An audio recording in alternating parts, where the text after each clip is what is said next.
बोले सतगुरुदेव की जय। ये हमारे ग्राम की गौरव है।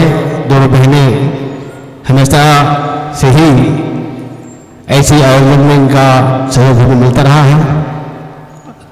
अब मैं और ज़्यादा समय न लेते हुए करखड़ी आश्रम बड़ौदा गुजरात से पधारे हुए सत्संग समारोह के प्रमुख वक्ता परम पूज्य संत ज्ञान साहब जी से आग्रह है कि अपने विचार सार्वभौमिक विचार हमें सुनाने का कष्ट करें। बोले सतगुरुदेव की साहेब बंदगी।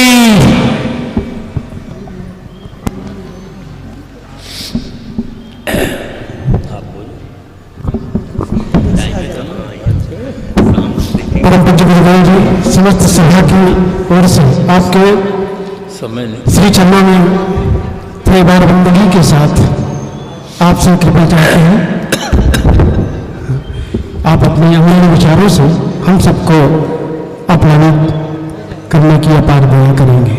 बोलिए सद्गुरुदेव की जय।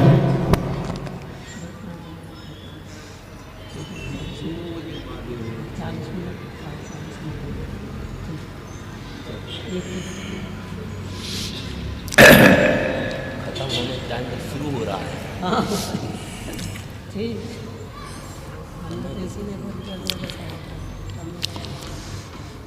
यतो स्वरूपमभिज्ञाय प्राप्तं दुःखमनन्तिकं तत्पदं ज्ञापितं येन तस्मै सद्गुरुवे नमः।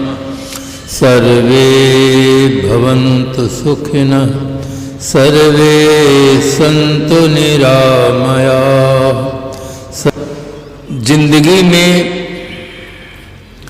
जिंदगी का राज पाना चाहिए।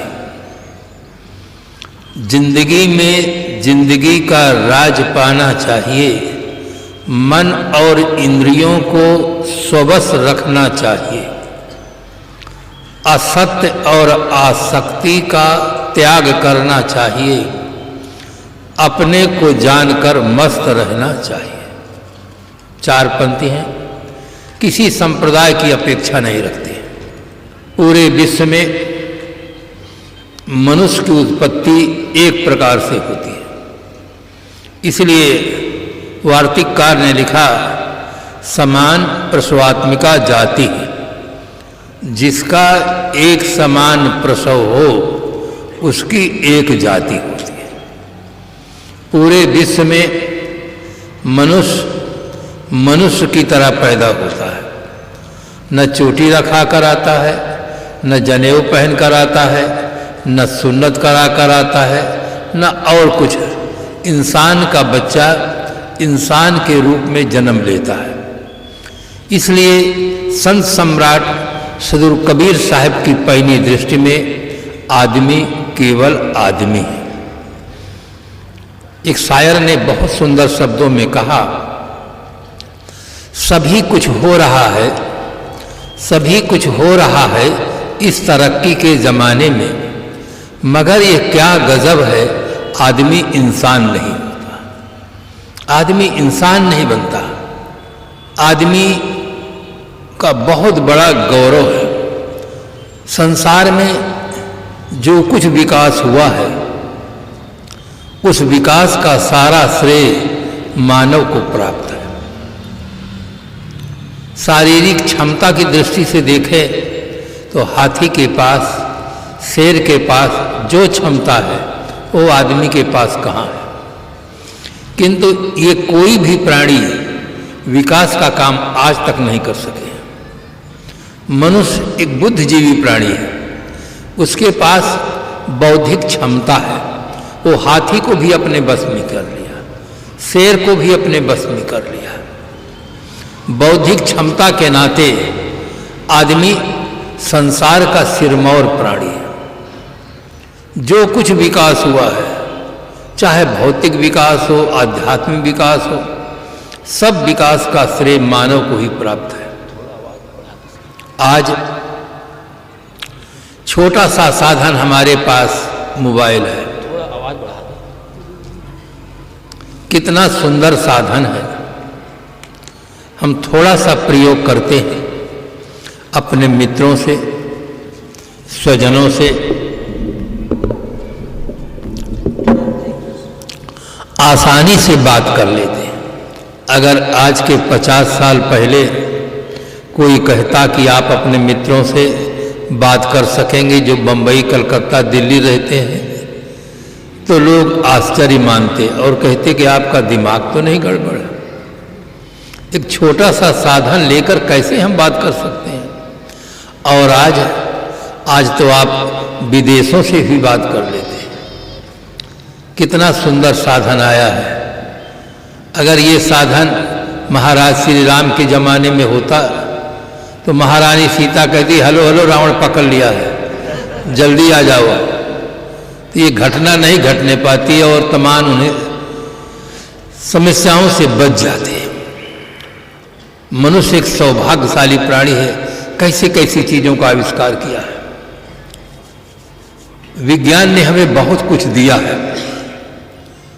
धरती पर दौड़ना सिखलाया है, जल में तैरना सिखलाया है, आकाश में उड़ना सिखलाया है, किंतु धरती तल पर जीने की कला नहीं सिखाया है।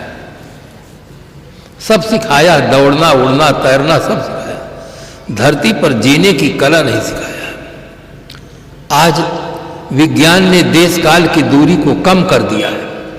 कुछ घंटों में आप एक देश से दूसरे देश जा सकते हैं, किंतु आदमी के बीच की दूरी को विज्ञान कम नहीं कर पाया। देश काल की दूरी को कम किया। आदमी के बीच की दूरी इतनी बढ़ गई है कि दाढ़ी वाले चोटी वाले से परेशान हैं और चोटी वाले दाढ़ी वाले से परेशान हैं। अमेरिका रूस से परेशान है, रूस अमेरिका से परेशान है, इराक ईरान से परेशान है। पूरे विश्व में चाहे जहां जाकर देखे, आज आदमी को आदमी से भय हो गया। आज आदमी को शेर से भय नहीं है, हाथी से भय नहीं है, सर्प से भय नहीं है, केवल आज आदमी को आदमी से भय है। आदमी की शक्ति से अब डर रहा है आदमी।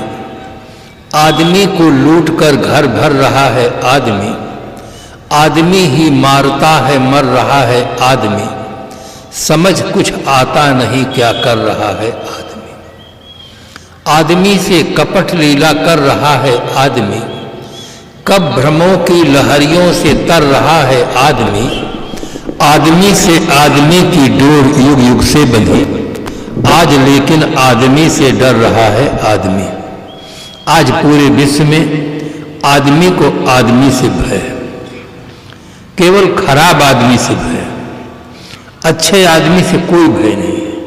यहाँ कार्यक्रम चल रहा है, अगर कोई संत आ जाए, सती साध्वी देवी आ जाए, कोई अच्छे भक्त आ जाए, कोई अच्छे राजनेता आ जाए, मन में बड़ी प्रसन्नता होगी कि आप बहुत सही समय से आए हैं, पधारिए, आपका स्वागत है।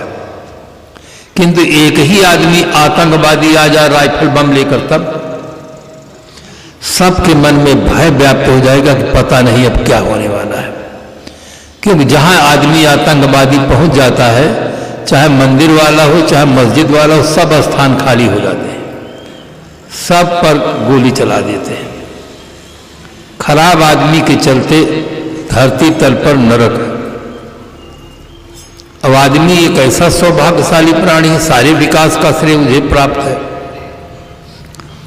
जब दो आदमी परस्पर मिलते हैं तो अपनी परंपरा के अनुसार नमस्ते, जय श्री राम, दंडवत, वालेकुम सलाम, गुड मॉर्निंग, साहेब बंदगी करते हैं।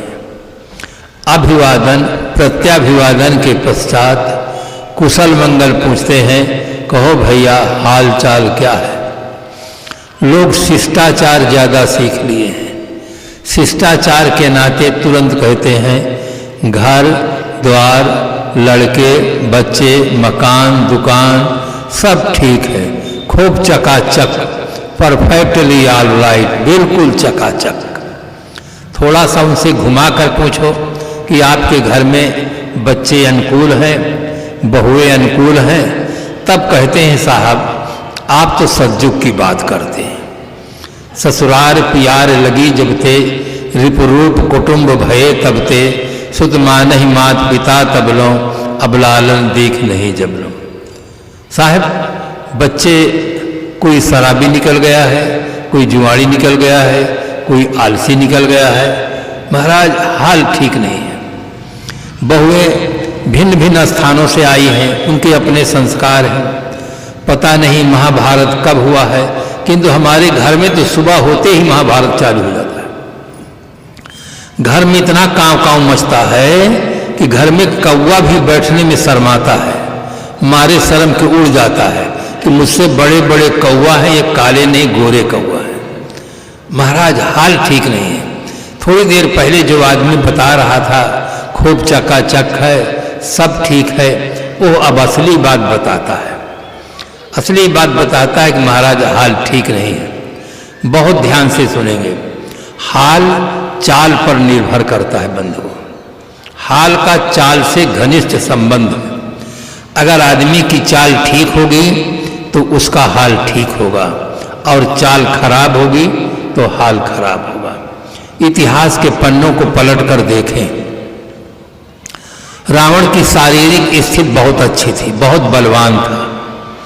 आर्थिक स्थिति भी बहुत अच्छी थी, सोने की लंका का राजा था। अपने समय का प्रकांड पंडित था, वेदों पर उसने भाष्य लिखा, किंतु चाल की खराबी के कारण से उसका हाल खराब होता है। रावण मारा जाता है, न मालूम कितने राक्षस मारे जाते हैं, कितनी संपत्ति नष्ट हो जाती है।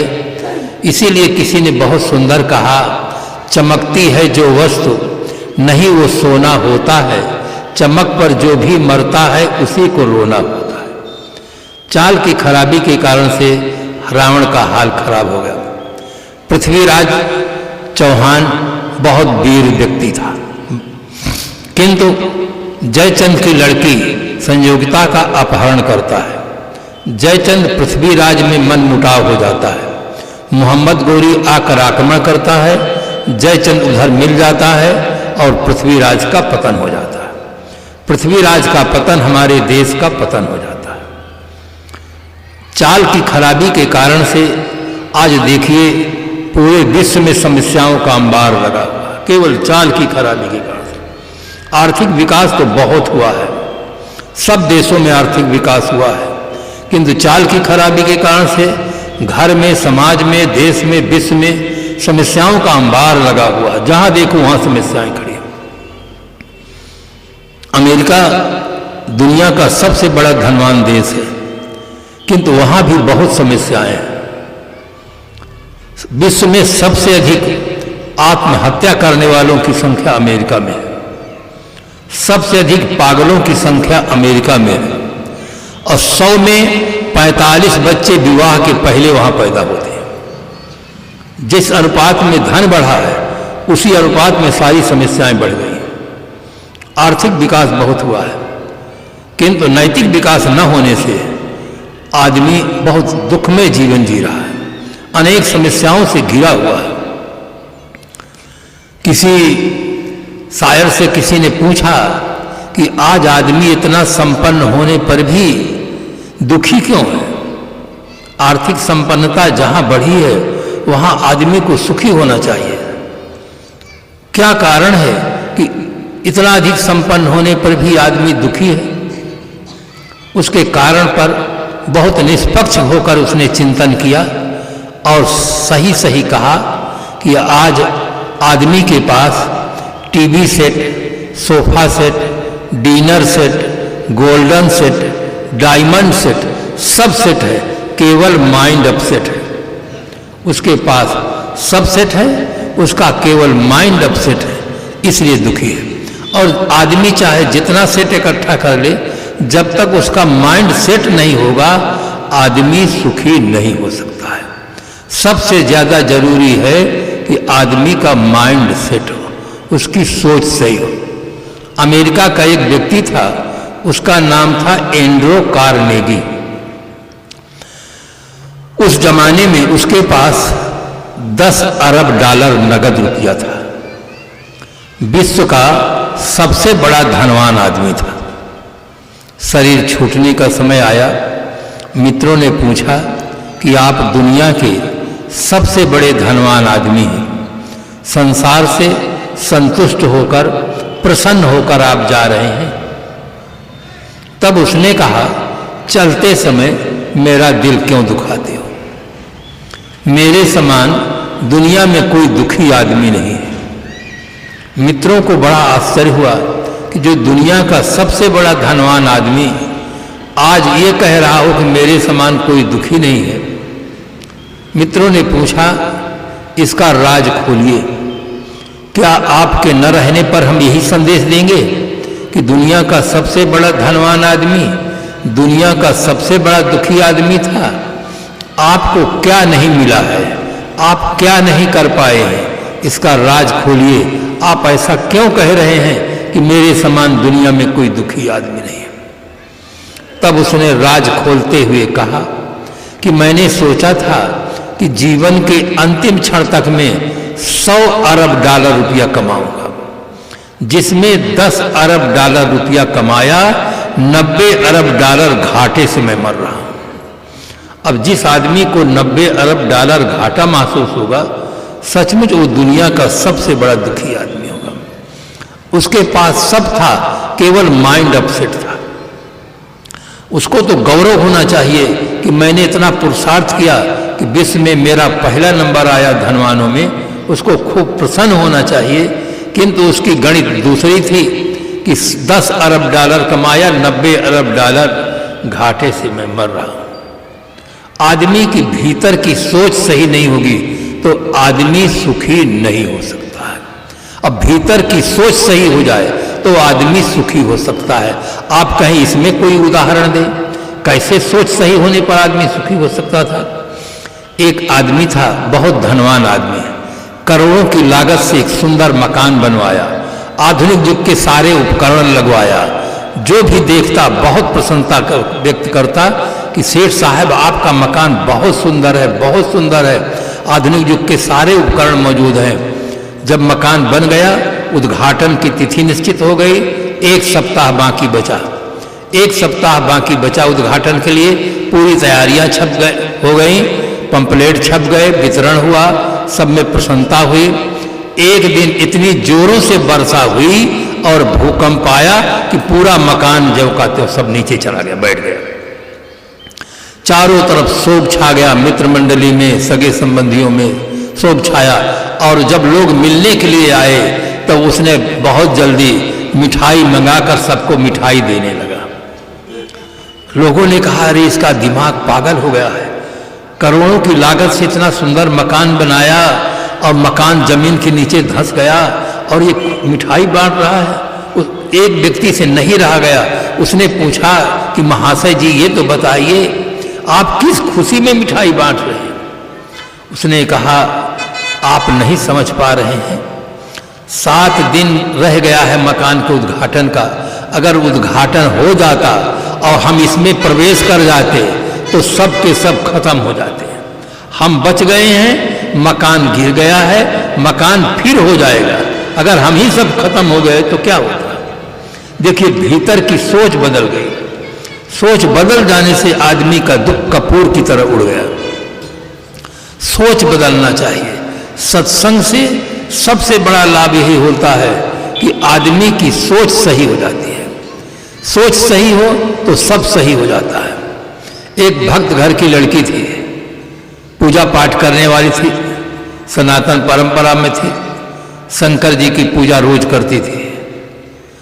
पूजा करती, उसके बाद हाथ जोड़कर प्रार्थना करती कि हे भगवान, हमें ऐसा वर दें जो सरकारी ऑफिसर हो, उसके रहने के लिए बंगला हो, गाड़ी हो। रोज पूजा करती, रोज भगवान से प्रार्थना करके मांगती।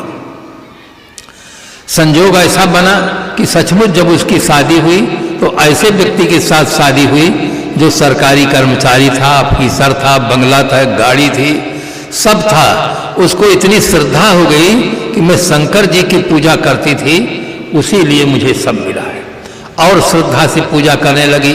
थोड़े दिन के बाद पति देवता जा रहे थे ऑफिस में, सामने से अपनी गाड़ी थी, एक ट्रक वाला आया, टकरा दिया, खत्म हो गया। उसके सामने जैसे समाचार आया, एकदम अंधेरा छा गया। अब हमारा संसार में कोई नहीं है। फूट फूट कर रोने लगी। अब जो भी आता समझाता कि बेटी, इसमें किसी का कोई बस नहीं है, तुम अपने को संभालो, रो रो करके अपना दिमाग न खराब करो। शिष्टाचार के नाते लोग समझाने आते हैं कि इस संसार में कोई किसी का नहीं है, हर आदमी अकेला जन्मा है, अकेला आता है। सब लोग समझाते हैं, और जब उनके घर में घटना जब घट जाती है तो वे समझाने के लिए जाते हैं, जो रोते हैं कि इस संसार में कोई किसी का नहीं है, हर आदमी अकेला है, अकेला आता है, अकेला जाता है। आई अजल तो आप अकेले चले गए, घर में जमा था सब कुछ मगर कुछ न ले गए। सब समझाते हैं, किंतु उसके दिमाग पर कोई प्रभाव नहीं पड़ता है। रात दिन रोती है। माता पिता समझाते हैं और परिवार के लोग समझाते हैं, किंतु किसी के समझाने का कोई प्रभाव नहीं पड़ता। सबके मन में एक चिंता हो जाती है कि इस लड़की का जीवन बेकार हो जाएगा, जो छूट गया वो तो मिलने वाला नहीं है, अब इनका जीवन कैसे बचाया जाए। संजोग था, एक विवेकी संत उसी नगर में पहुंचे।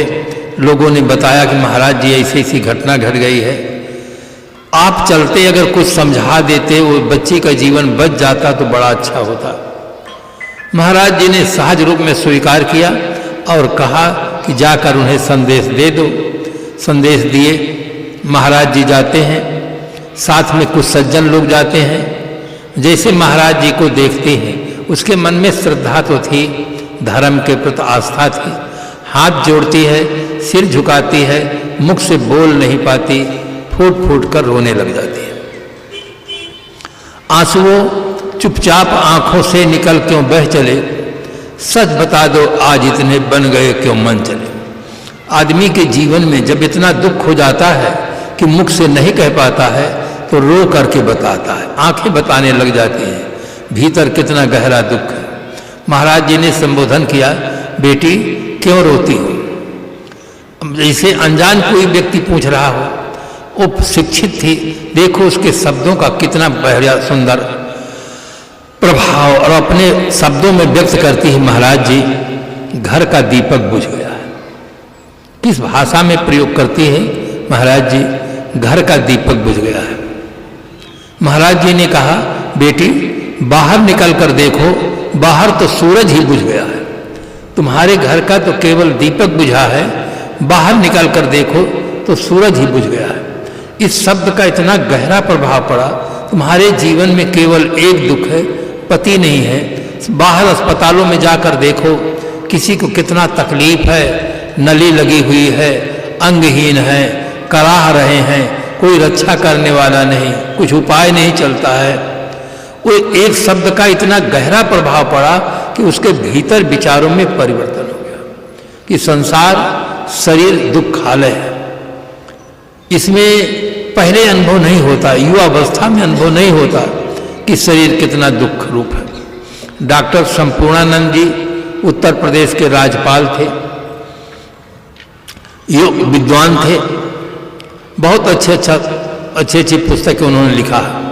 उन्होंने कहा, महात्मा लोग बहुत ज़्यादा कहे हैं कि शरीर दुख रूप है, शरीर दुख रूप है, क्योंकि वो राज्यपाल थे, सारी सुविधाएं थी, युवा अवस्था थी, स्वस्थ शरीर था। केवल उन्हें किताबों से कैसे पता चला कि शरीर कैसे दुख रूप होता है। वृद्ध अवस्था में बनारस में जब हॉस्पिटल में भर्ती हुए, कोई डॉक्टर सर्जन का कोई उपाय नहीं चल रहा था, शरीर कांप रहा था, उछल रहा था, तब उन्होंने कहा कि शरीर इतना दुख रूप है कि न उसे वाणी से कहा जा सकता है, न लिखकर बताया जा सकता है, शरीर इतना दुख रूप है। इसलिए जब भीतर का चिंतन बदल जाता है, उसके जीवन का दृष्टिकोण बदल गया।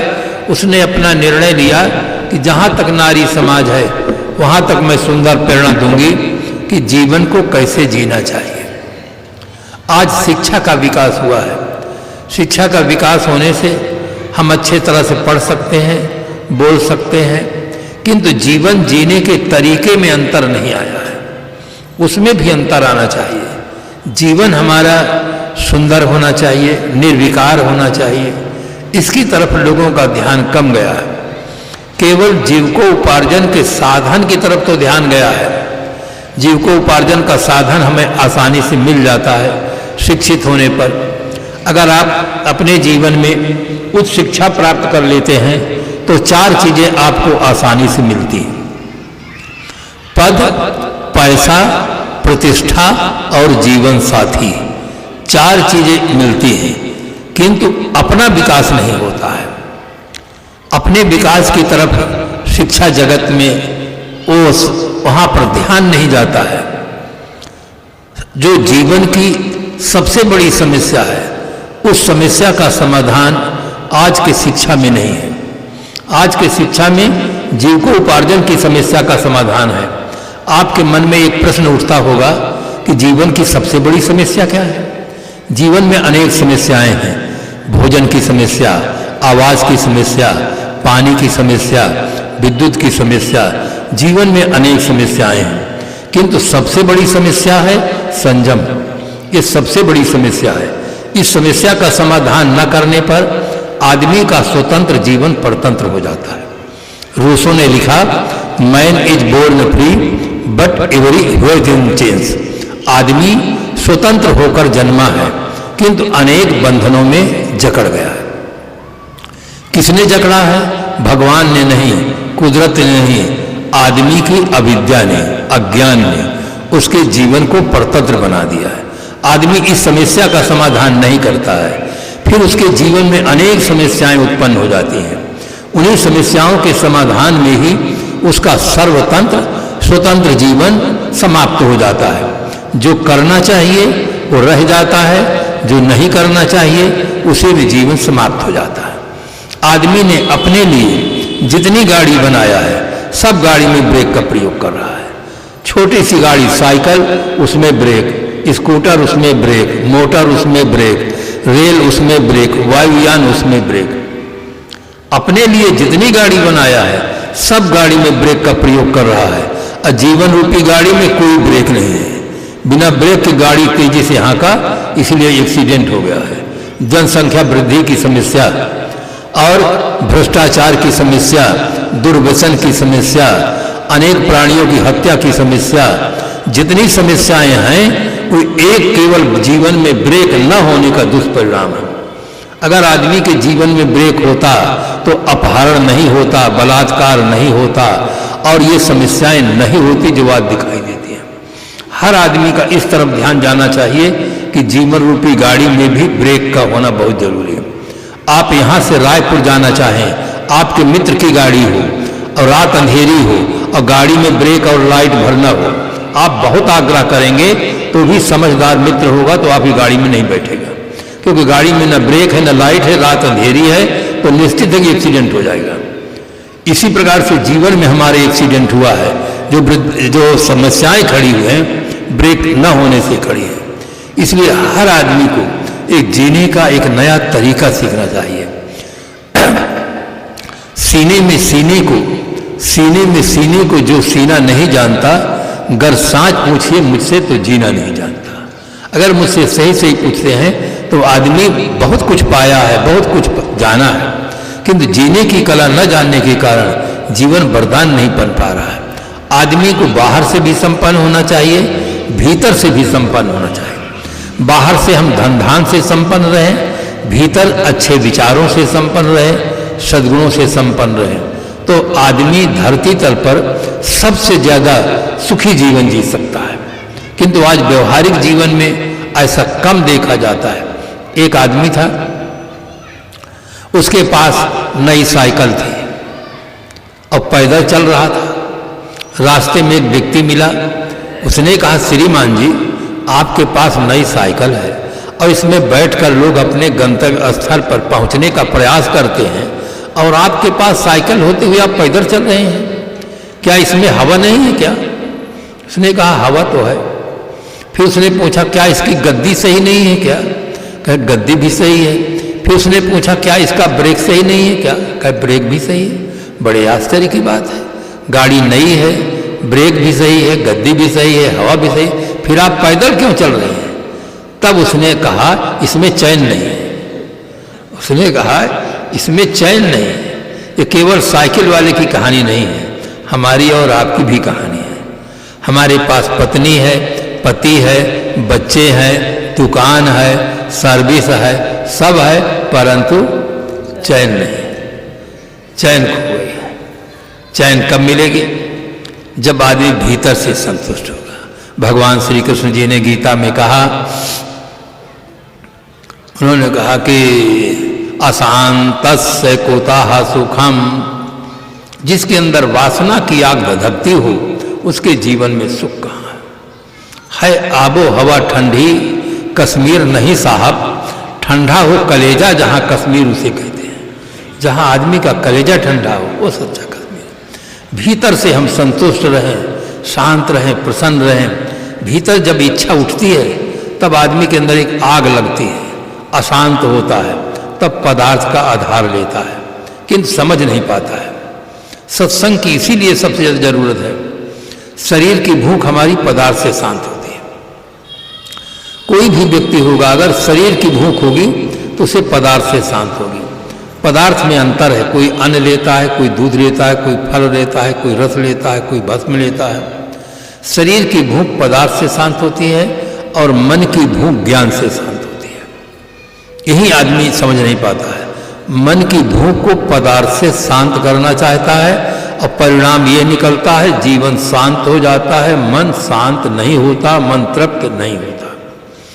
पदार्थों से क्षणिक तृप्ति होती है। आपको भूख लगी है, भोजन मिल जाता है, क्षणिक तृप्ति हो जाती है 4, 6, 8 घंटा के लिए, फिर भूख लग जाती है। दोपहर में आप कहते हैं कुछ नहीं चाहिए, कुछ नहीं चाहिए, रात्रि में फिर कहते हैं चाहिए, सुबह फिर कहते हैं चाहिए, जीवन भर चाहिए। क्षणिक तृप्ति होती है, 2-4 घंटा के लिए तृप्ति होती है। किंतु अगर आप ज्ञान प्राप्त कर लें तो मन की भूख सदा के लिए शांत हो जाएगी, तृप्त हो जाएगी। अतृप्ति नाम की कोई चीज नहीं रह जाएगी। सत्संग में ना आने से आदमी केवल मन की भूख को भी पदार्थ से शांत करना चाहता है और परिणाम ये निकलता है अतृप्त होकर मर जाता है, उसकी तृप्ति होती ही नहीं। हरियाणा में मेरा कार्यक्रम था, एक सेठ जी थे, वो शकल से बहुत सुंदर थे, अकल से सुंदर नहीं थे।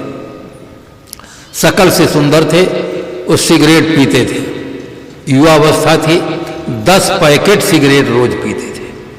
वो चाहते थे कि सिगरेट के पीने की वासना को हम सिगरेट पी करके शांत कर देंगे, और परिणाम ये निकला कि ओंठों में इतना जहर इकट्ठा हो गया कि ओंठ का जुटना ही बंद हो गया। ओंठ हरदम खुले रहते, मक्खी मच्छर अंदर प्रवेश करें। डॉक्टरों ने कहा कि हम इसको ऑपरेशन करके जोड़ देंगे। उसने कहा ऑपरेशन नहीं कराएंगे क्योंकि देखने में फिर भद्दा लग जाएगा। मित्रों ने सलाह दिया कि सिगरेट कम करो, विटामिन सी का प्रयोग ज़्यादा करो। विटामिन सी का प्रयोग अधिक किए, 7 पैकेट सिगरेट छोड़े, 3 पैकेट पीते रहे, ओंठ अपने आप जुट गए। हम लोगों के संपर्क पड़ा, हमने कहा देखो आप इसको पीकर अनुभव कर लिए हैं कि पीने से तृप्ति नहीं होती है। कितनी छोटी सी बात आदमी नहीं समझ पाता। बिना गुरुजनों के मिले, संतों के मिले, सत्संग के मिले, स्वाध्याय के बिना आदमी छोटी सी बात नहीं समझ पाता है। किसी आदमी के अंगुली में अगर बिच्छू डंक मार दे और वो चिल्लाए, उसका मित्र आ जाए, उसने कहा देखो यार बिच्छू को फिर पकड़ो, बिच्छू डंक मार देगा तो बिल्कुल डंक उतर जाएगी।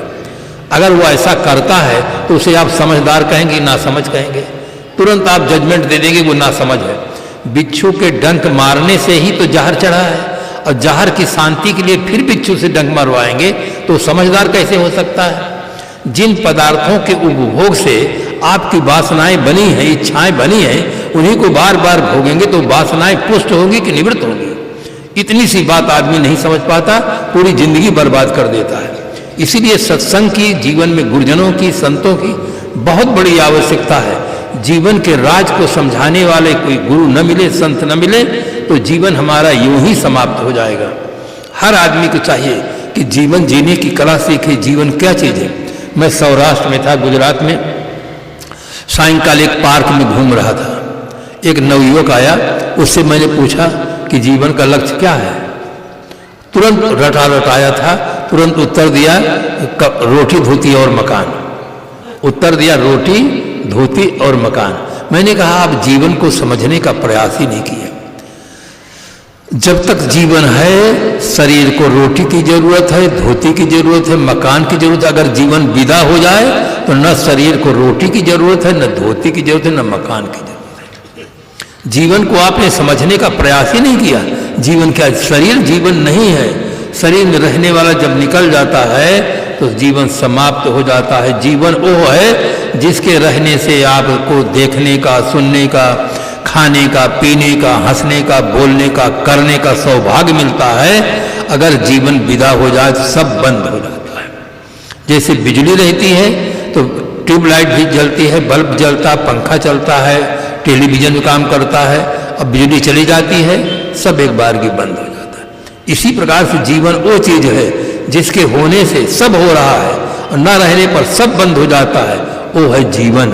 आपको जीवन को समझने का प्रयास ही नहीं किया। बड़ी स्थूल दृष्टि आदमी की है। आदमी अपनी सत्ता का ही बोध नहीं प्राप्त कर रहा है कि मैं क्या चीज हूं। दृश्यमान जगत को जानता है और जो सबके जानने वाला है उसको ही नहीं जानता है। तो जीवन के राज को समझने के लिए हमें कोई सद्गुरु चाहिए, संत चाहिए। इसीलिए सद्गुरु कबीर साहब ने कहा, भूल मिटे गुरु मिले पारखी। पारखी गुरु मिले तो भूल मिट सकती है। मैं कल बताया था कि जीवन की पहली भूल है, सबसे बड़ी भूल है अपने आप को शरीर मान लेना। और जीवन की दूसरी भूल है शरीर में सुख है ऐसा मानकर आसक्त होना। ये जीवन की दूसरी भूल है। ये भूल मिटेगी गुरु मिले पारखी। सुख के संबंध में किसी भी आदमी से पूछो कि आपको सुख चाहिए कि दुख, कहेगा सुख। सुख के लिए क्या करना होगा? आप इन उदाहरणों को अच्छी तरह से चिंतन करेंगे। एक आदमी था, गर्मी का दिन था, खूब दोपहर में धूप से तप चुका था, शरीर पसीना से भर गया था। जब अपने मित्र के घर पहुंचा, मित्र ने देखा, नमस्कार किए, कुशल मंगल पूछे, तुरंत नींबू का शरबत बनाकर लाए, पंखा चालू कर दिए। वो आदमी थोड़ी देर में ठंडा हो गया, कंठ सूख रहा था, आवाज नहीं निकल रही थी। नींबू का शरबत पाया, तृप्त हुआ, पंखा चला दिए, एकदम से ठंडक मालूम है।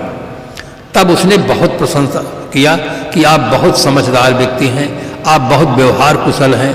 मेरा कंठ प्यास से सूख रहा था, आप नींबू का शरबत दिए, पंखा चला दिए, आपको बहुत बहुत धन्यवाद है। बहुत उसने प्रशंसा किया। उस व्यक्ति ने समझ लिया कि घर में कोई मेहमान आ जाए तो तुरंत नींबू का शरबत पिलाना चाहिए और पंखा चालू करना चाहिए। अब गर्मी के दिन में तो कोई मेहमान आए नहीं, बरसात में नहीं आए, प्रतीक्षा में बड़ा आनंद आता है।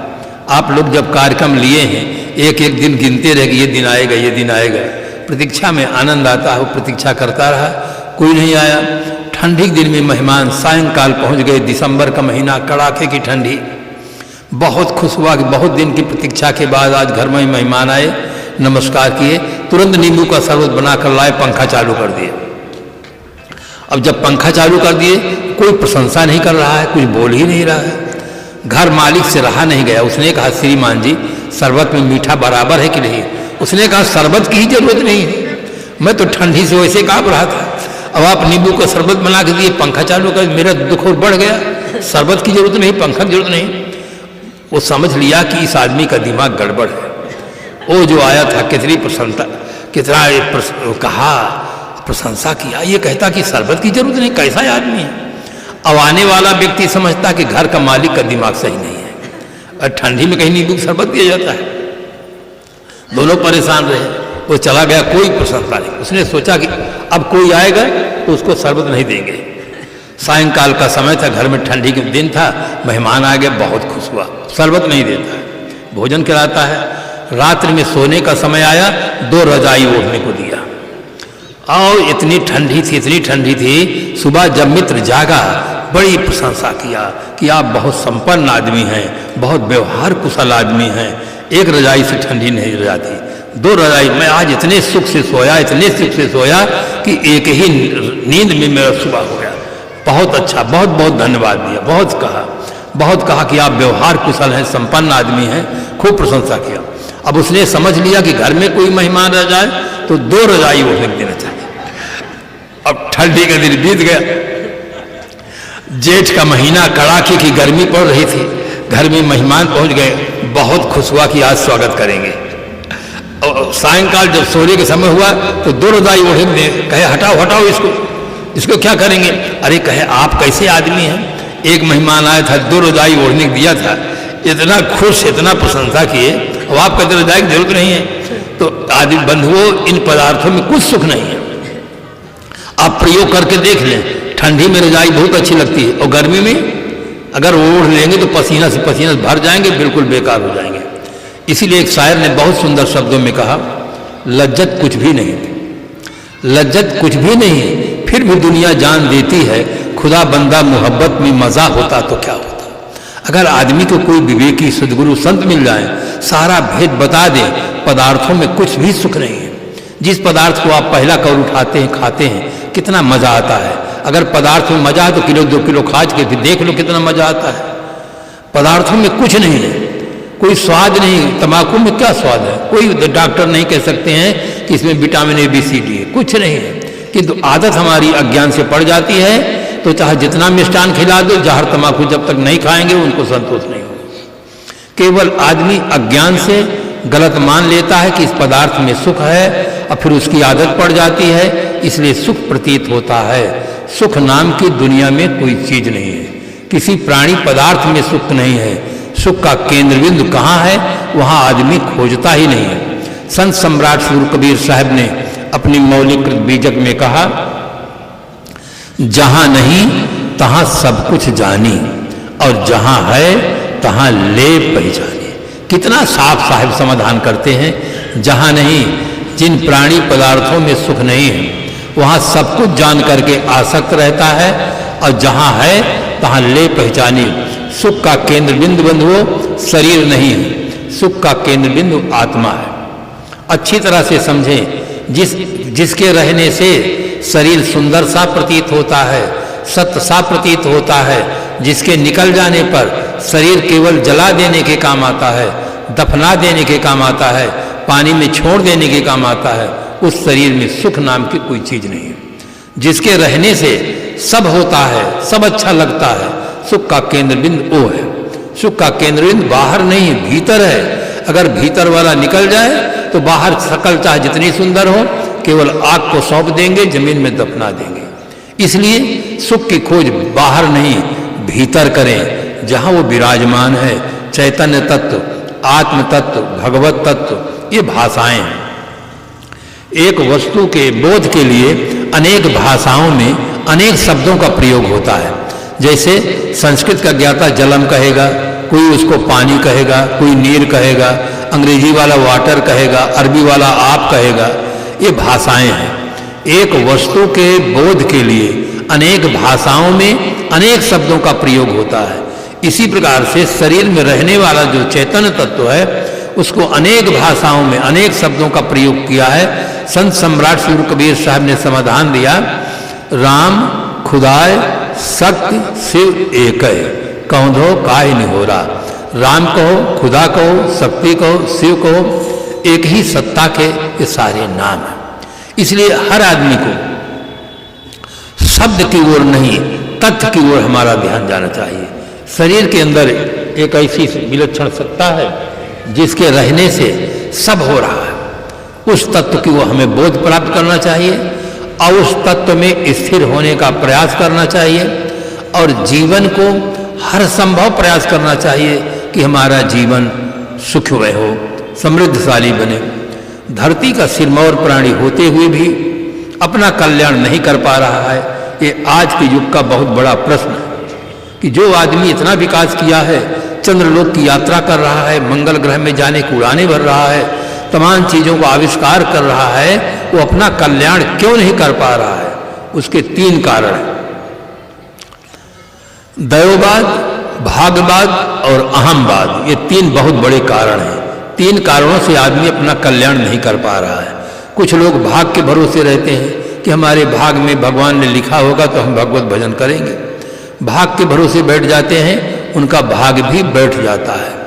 कुछ लोग दैव के भरोसे रहते हैं कि हुई वह जो राम रच राखा, को कई तरह बढ़ावे साखा, मुद्दई लाख बुरा चाहे तो क्या होता है, वही होता है जो मंजूर खुदा होता है। कोई कहता है सबही न चाहो तो राम गोसाई, भगवान सबको भगवान की मारना चाहती रहती है। ये घोर अंधविश्वास है। मैं कल कहा था कि आदमी ग्रंथ में लिखी हुई वाणी की परख नहीं करता है, इसलिए आदमी अंधविश्वास का शिकार है। ग्रंथ में सब सही नहीं लिखा है, तमाम विसंगतियां बातें लिखी गई हैं ग्रंथ में, तमाम तरह की कल्पना करके बातें लोग लिख दिए हैं। उन पर विवेक नहीं करने से, परख न करने से आदमी अंधविश्वास है। मानव अपने भाग्य का स्वयं विधाता है। आदमी जैसा चाहता है वैसे अपने जीवन का सृजन कर सकता है। आदमी अपनी शकल को नहीं बदल सकता है, किंतु अपनी अकल को बदल सकता है। अकल का सुधार ही जीवन का सुधार है और अकल का बिगाड़ ही जीवन का बिगाड़ है। तो दैव भरोसे न रहे। संत सम्राट सदगुरु कबीर साहब ने मानव समाज को एक सुंदर बल दे करके कहा, कर बहिया बल आपने छाण वीरानी आस, जाके आंगन नदिया बहे सोकस मरे पिया। आज संत सम्राट सदगुरु कबीर साहब की वाणी की बहुत आवश्यकता है। विज्ञान ने हमें बहुत कुछ दिया है, किंतु आज आदमी अंधविश्वास से ऊपर नहीं उठ पा रहा है और दुराचरण से ऊपर नहीं उठ पा रहा है। ये जीवन के दो महत्तम अभिशाप हैं, दुराचरण और अंधविश्वास। साहिब की वाणी दोनों से मुक्त करती है। सदाचरण से जीवन जीने की प्रेरणा देती है और सत्य में रह करके जीवन जीने की सुंदर प्रेरणा देती है। तीसरा है अहमवाद। कुछ लोगों के मन में बड़ा अहम होता है कि हम बहुत बड़े आदमी हैं, बहुत संपन्न आदमी हैं, बहुत बड़े पद वाले हैं, हम सामान्य जनता के बीच में बैठकर कैसे सुनेंगे। हमारे लिए कोई स्पेशल व्यवस्था हो तो हम बैठने चलेंगे, सुनने चलेंगे। इस अहंकार के कारण से आदमी गुरुजनों से, संतों से दूर रहता है और परिणाम यह निकलता है कि उनका पूरा जीवन विकारग्रस्त जीवन रहता है और निर्विकार जीवन जीने का सौभाग्य उनको नहीं मिलता। अहम कैसे पतन करता है। एक राजकुमार था, जंगल में गया शिकार खेलने के लिए। शिकार घोर जंगल में छिप जाता है। राजकुमार को प्यास लग जाती है। पानी की तलाश में राजकुमार घूमता है। जंगल में एक ऋषि आश्रम दिखाई देता है।